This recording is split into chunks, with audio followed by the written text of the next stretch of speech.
daerah Bengkulu Tinggi pernah berdiri sebuah kerajaan yang bernama Kerajaan Sungai Serut. Raja pertama kerajaan ini bernama Ratu Agung.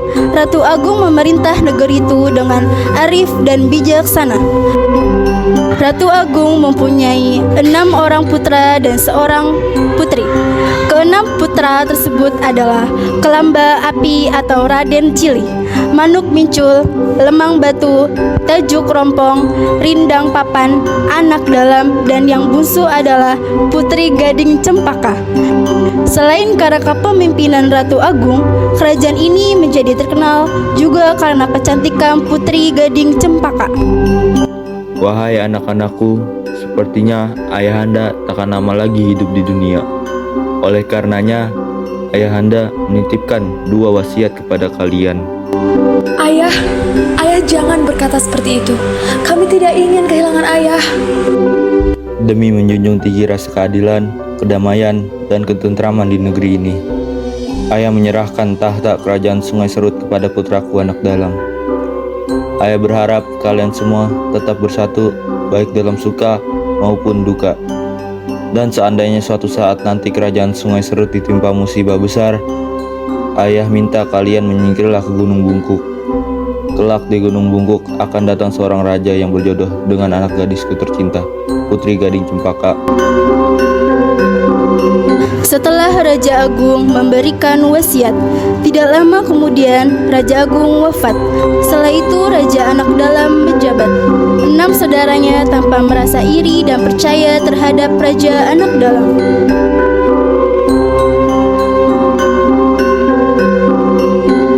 Suatu hari datanglah seorang utusan Raja Muda Aceh yang hendak melamar adik dari Raja Anak Dalam, yaitu Putri Gading Cempaka. Mohon ampun, Baginda Raja Anak Dalam, kami adalah utusan Pangeran Raja Muda Aceh dari Kerajaan Aceh.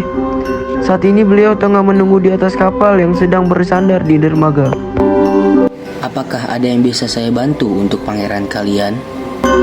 Sebenarnya, maksud kedatangan kami kemari adalah untuk menyampaikan pinangan Pangeran Raja Muda Aceh kepada Putri Gading Cempaka.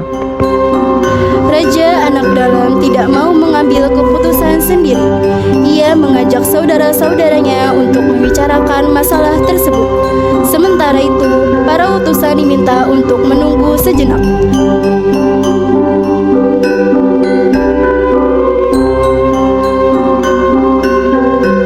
Tak berapa lama kemudian, mereka pun kembali menemui para utusan Pangeran Raja Muda untuk menyampaikan hasil mufakat yang telah mereka putuskan. Maafkan kami, wahai utusan Pangeran Raja Muda Aceh. Kami memutuskan untuk tidak menerima pinangan Pangeran Raja Muda Aceh. Jawaban Raja Anak Dalam membuat para utusan Pangeran Aceh terkejut. Dengan perasaan kecewa, mereka segera kembali ke dermaga untuk melapor kepada Raja Muda Aceh.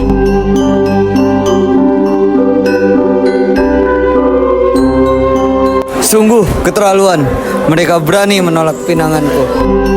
Betapa murkanya pangeran dari Tanah Rencong itu saat mendengar laporan tersebut. Merasa dikecewakan, Pangeran Muda Aceh menjadi marah. Raja Muda Aceh menentang Raja Anak Dalam untuk berperang. Terjadi perang besar antara Kerajaan Aceh dengan Kerajaan Sungai Serut. Akhirnya tak terhindarkan.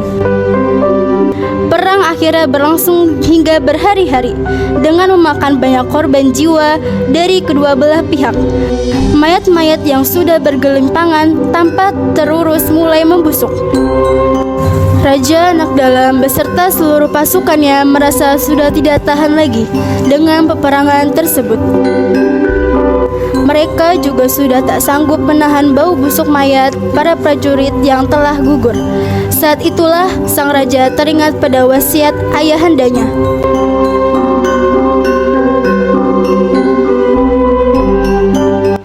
Wahai saudara-saudaraku, sesuai dengan pesan ayahanda bahwa jika kerajaan Sungai Serut sudah tidak aman, kita disarankan untuk menyingkir ke Gunung Bungkuk. Sepeninggal Raja Anak Dalam ke Gunung Bungkuk. Akhirnya, Raja Anak Dalam beserta ke-6 saudaranya segera melarikan diri menuju Gunung Bungkuk.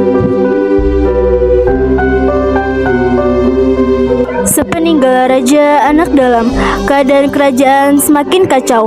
Lalu muncullah Maharaja Sakti. Ia adalah utusan kerajaan Pagaruyung, kerajaan Minangkabau, untuk mendamaikan pertikaian tersebut. Usaha Maharaja Sakti berhasil. Kerajaan Bangkahulu kembali tenang dan aman atas usul banyak orang. Maharaja Sakti diminta untuk menjadi raja di kerajaan Bangkahulu. Akhirnya, Maharaja Sakti dinobatkan menjadi Raja Kerajaan Bangkahulu.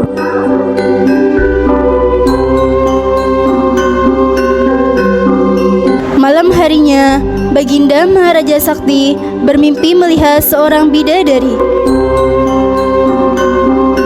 Keesokan harinya, Baginda Maharaja Sakti menceritakan perihal mimpinya kepada peramal.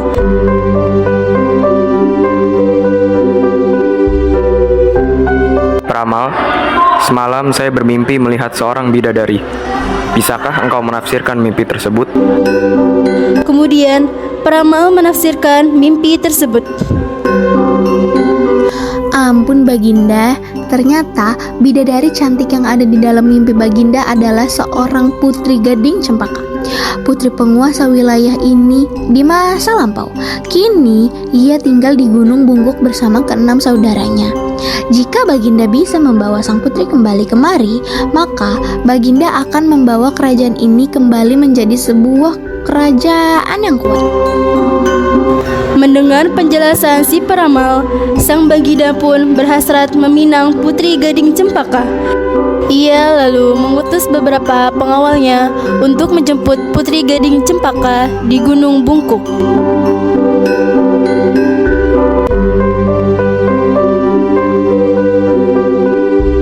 Setiba di sana, mereka menghadap Raja Anak Dalam. Ampun Baginda, kami adalah utusan dari tuanku Baginda Maharaja Sakti. Beliau adalah penguasa kerajaan Bangkahulu yang dahulunya merupakan kerajaan Sungai Serut. Atas titah beliau, hamba diminta untuk menjemput tuanku Putri Gading Cempaka berserta tuan-tuan sekalian.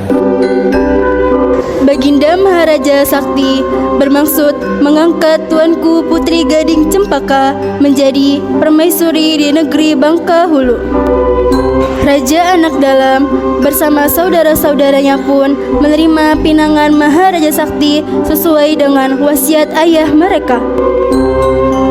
Akhirnya, pesta pernikahan Putri Gading Cempaka dengan Maharaja Sakti dilangsungkan di Bangkahulu. Pesta berlangsung meriah karena bersamaan dengan upacara penobatan Maharaja Sakti menjadi raja di negeri Bangkahulu. Setelah menikah, dibangunlah istana baru yang megah sebagai pusat pemerintahan. Oleh karena letak istana itu berada di Kuala Sungai Lemau, maka kerajaan itu pun berganti nama menjadi Kerajaan Sungai Lemau. Baginda Maharaja Sakti memimpin Kerajaan Sungai Lemau dengan arif bijaksana. Ia berserta permaisurinya, Putri Gading Cempaka, hidup bahagia.